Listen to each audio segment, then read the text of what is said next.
Getting a breakthrough is incredible. But have you ever noticed how easy it is to lose what was just handed back to you? You pray for restoration, your finances bounce back, your peace returns, or a broken relationship is mended, and you feel like you're finally safe. But a few months later, you look around and you're right back where you started. Why does that happen? Maybe you've even asked yourself questions you never wanted to ask. God, I thought you healed this. I thought this season was over. I thought I had finally learned my lesson. It's confusing because the breakthrough was real, the joy was real, the freedom was real. So how can something that God genuinely restored seem to slowly slip through your fingers? And here's what's interesting. This isn't something that happens to only a few people. It happens so often that many believers quietly accept it as normal. They assume life is just one endless cycle of winning something, losing it, praying for it again, and starting all over. But what if that cycle was never supposed to be your normal? Most people think losing a breakthrough is just bad luck, a sudden attack, or a mistake. But what if I told you it's actually a pattern? There is a hidden psychological and spiritual trap that happens right after the victory. And if you don't know how to recognize it, you will lose the very thing you fought so hard to get back. What's surprising is that Jesus didn't just teach people how to receive freedom. He also warned them about what could happen after freedom came. Because sometimes the greatest danger isn't before the breakthrough. Sometimes it begins after the celebration is over, when your guard comes down and life starts feeling normal again. And that's exactly where so many people unknowingly lose what God restored. Let's look at why restoration isn't the finish line and how to lock it in for good. The biblical pattern of the empty house. To understand this pattern, let's look at a short, powerful story Jesus told about a man who experienced a major cleanup, a total restoration of his life.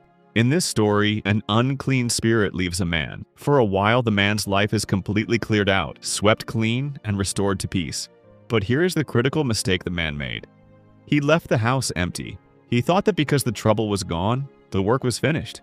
He didn't establish new daily routines, new mental boundaries, or new habits to occupy that space. At first glance, that almost sounds reasonable. After all, if the problem is gone, wouldn't you assume the battle is over? Most of us would. We naturally celebrate the victory and move on with life.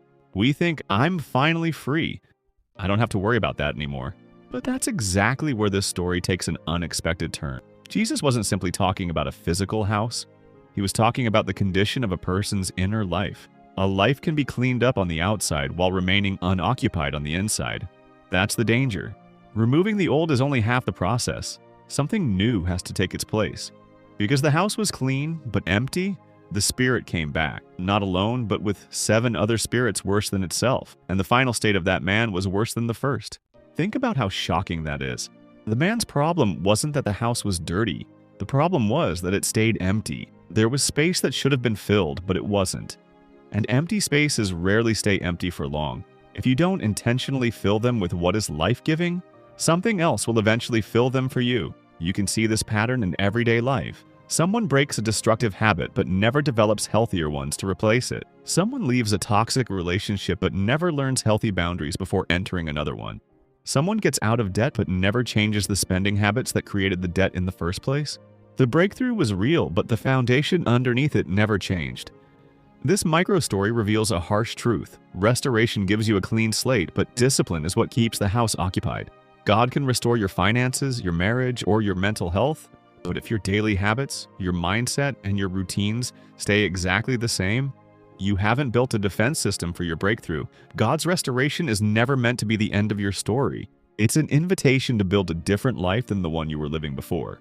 Because if nothing changes after the breakthrough, the same patterns that once pulled you down will eventually come looking for you again. And that is why this video matters a lot. Why breakthrough slips through our fingers. So why does this happen?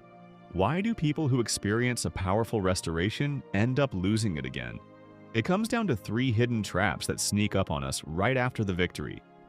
The dangerous thing about these traps is that they don't announce themselves. They don't show up looking like obvious danger. They usually arrive disguised as normal life. That's why so many people never realize they've stepped into them until they're wondering why they're back in the same place they promised they'd never return to. Trap number 1, the comfort trap. When you are struggling, you are vigilant. You pray, you stay focused, you watch your habits, and you guard your mind because you are desperate for change. But the moment restoration hits, relief sets in, and with relief comes complacency. You stop doing the very things that brought you through the storm in the first place. You put down your guard thinking you finally arrived. It's a pattern we see over and over again. During the battle, every decision feels important. You protect your peace, you protect your time, you become intentional about what you allow into your life. But once life feels comfortable again, it's easy to think those disciplines are no longer necessary. Little by little, you drift. Not because you planned to, but because comfort quietly convinced you that vigilance was no longer needed. The truth is, the habits that carried you through the storm are often the same habits that keep you steady after the storm has passed. Trap number 2, unchanged internal systems. Think about a person who wins the lottery or suddenly gets out of debt. If their internal relationship with money, their habits, discipline, and mindset doesn't change, the money will naturally slip away. God can restore the resource, but if He doesn't change you, your old habits will quickly spend it back into the ground. Restoration changes your current situation. Your habits determine your future capacity. This principle reaches far beyond money.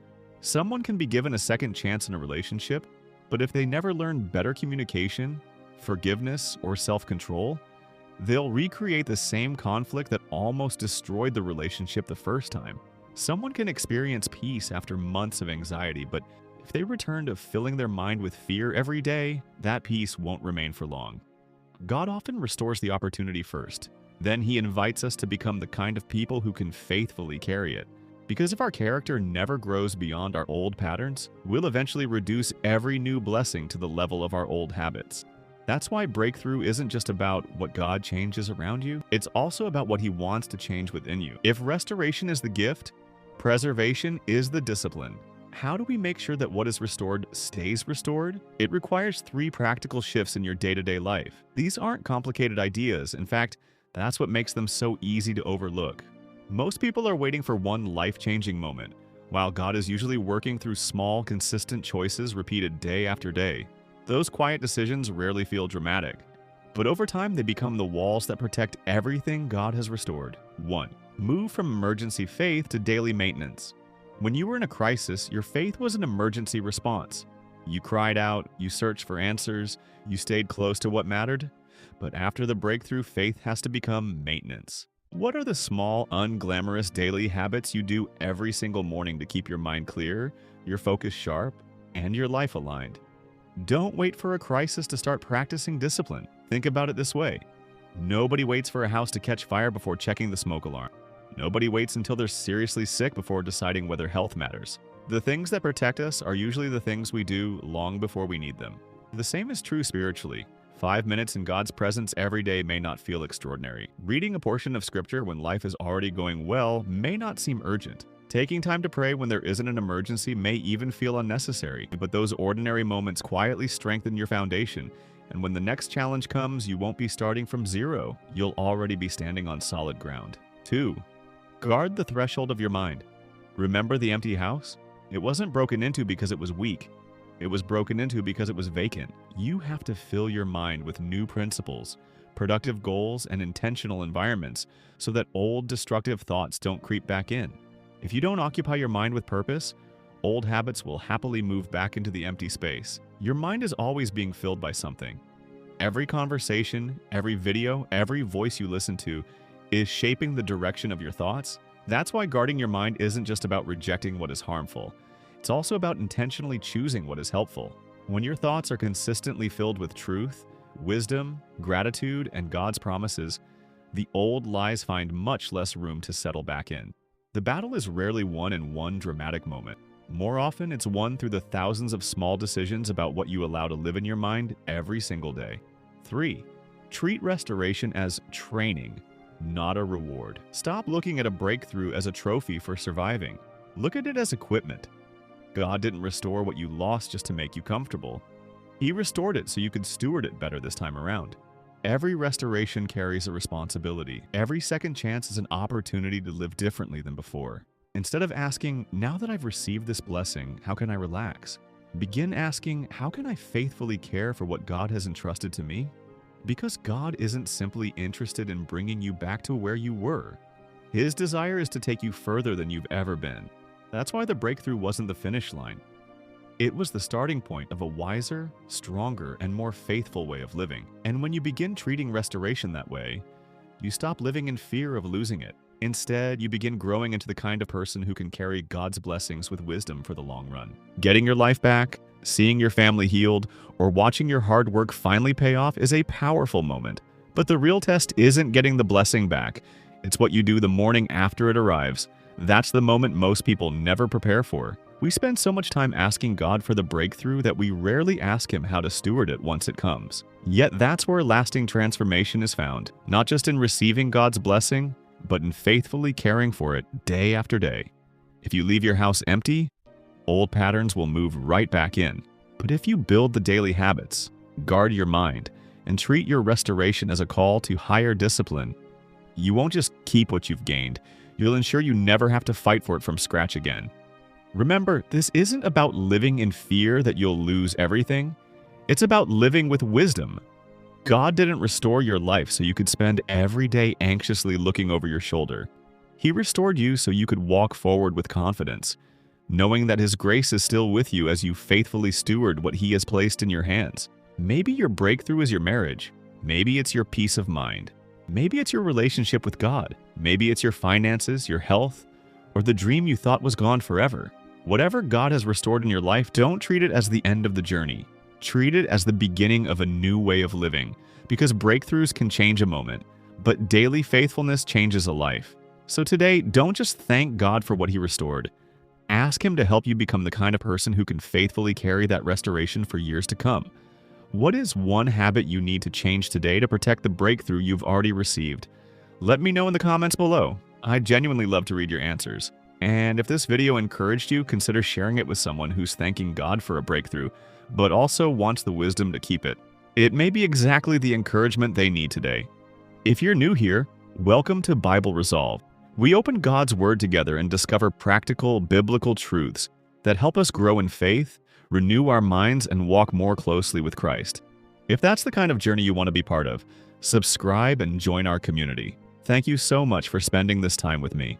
May God strengthen you, give you wisdom to steward every blessing He's entrusted to you, and help you build a life that remains firmly rooted in Him. I'll see you in the next video.